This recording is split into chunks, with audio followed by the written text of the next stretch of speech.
त्या 22 सप्टेंबरला नवरात्र सुरू होतं आणि नवरात्रात देवीला 16 शृंगार अर्पण करणे ही वर्षानुवर्षे जुनी परंपरा आहे, जी चालत आली आहे. हिंदू धर्मात अत्यंत महत्त्वाची परंपरा आहे ही. प्रत्येक युगात आणि संस्कृतीमध्ये शृंगारच्या वेगवेगळ्या वस्तू असतात. सुहाग आणि समृद्धीसाठी ओटी भरणे महत्त्वाचे असते, ज्यामध्ये हळद, कुंकू, तांदूळ, सुपारी इत्यादी वस्तू असतात.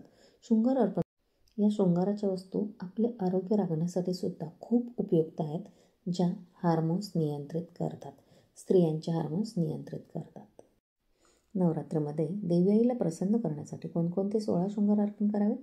लाल ओढणी, बांगडी, अत्तर, सिंदूर, बिछिया, महावर, मेहंदी, काजळ, फुलांचा गजरा, कुंकुम, बिंदी, गळ्यात हार किंवा मंगळसूत्र, कमरेसाठी फुलांचे हार, नथ, कानातले, वेणी या वस्तू अर्पण केल्याने देवी प्रसन्न होते आणि आपल्या कुटुंबावर तिचा आशीर्वाद टिकून राहतो.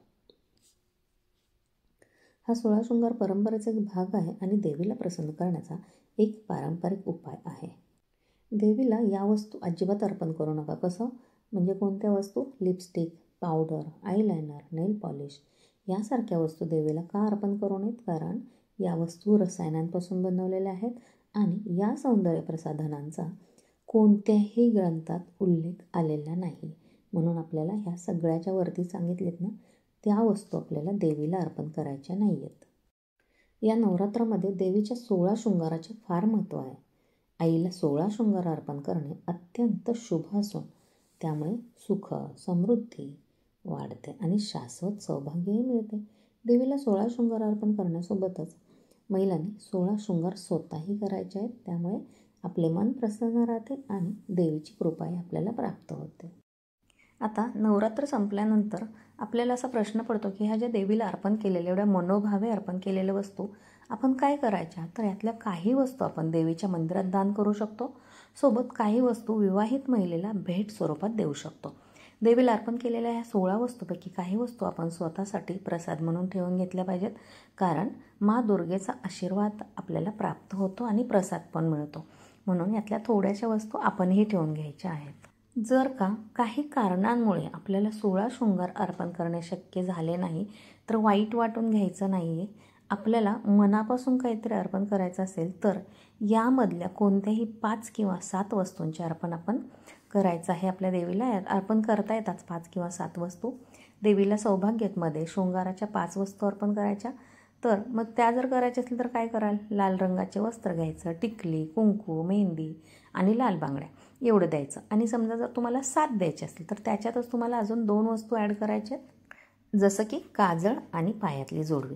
त्यामुळे तुम्हाला 16च शृंगार अर्पण करायचेच आहे असं कंपल्सरी नाही. 16 शृंगार अर्पण केले तर सोन्याहून पिवळं म्हणजे खूप चांगलं. पण मनापासून जर तुम्हाला करायचं असेल तर 5 किंवा 7 वस्तू अर्पण करू शकता. देवीची ओटी भरायची घरात. आपल्या घरातल्या साहित्याने ओटी भरायची. ब्लाऊज पीस नवीन असावा मोस्टली. साडी घेतली तर अजूनच चांगलं आहे. जर साडी नसेल घेणं शक्य तर ब्लाऊज पीस, नारळ, तांदूळ, सुपारी, हळकुंड, खारीक ह्या सगळ्या गोष्टी घेऊन तुम्हाला देवीची ओटी भरायची. आणि जो शृंगारच्या वस्तू आणल्यात तुम्ही 16, 5 किंवा 7 त्या वस्तू पण आपल्याला त्या ओटीवरती ठेवायच्यात आणि मनोभावे प्रार्थनाने पूजा करायची आणि देवीला आशीर्वाद मागायचे. देवी प्रसन्न होऊन आशीर्वाद देणार, कारण तुम्ही ह्या ज्या गोष्टी केल्यात त्या मनापासून केलेल्या आहेत. आता ही जी ओटी वाहिलेली असते ना, आपण ती काय करायचं, आपण कोणाला तरी देऊ शकता, दान देऊ शकता, ब्राह्मणांना किंवा मंदिरात जाऊन तो ब्लाऊज पीस वगैरे देऊ शकता.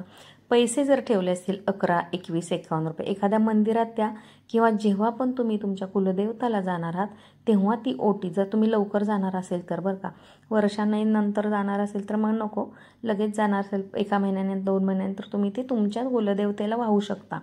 आणि जर जाणार नसतील लवकर तुमच्या कुलदेवतेला तर तुम्ही एखाद्या मंदिरात एखाद्या ब्राह्मणांना दान करू शकता. अशा प्रकारे नवरात्रात आपल्या देवीची, आपल्या कुलदेवीची, आपल्या दुर्गा मातेची, आपल्या अंबा मातेची सेवा करा.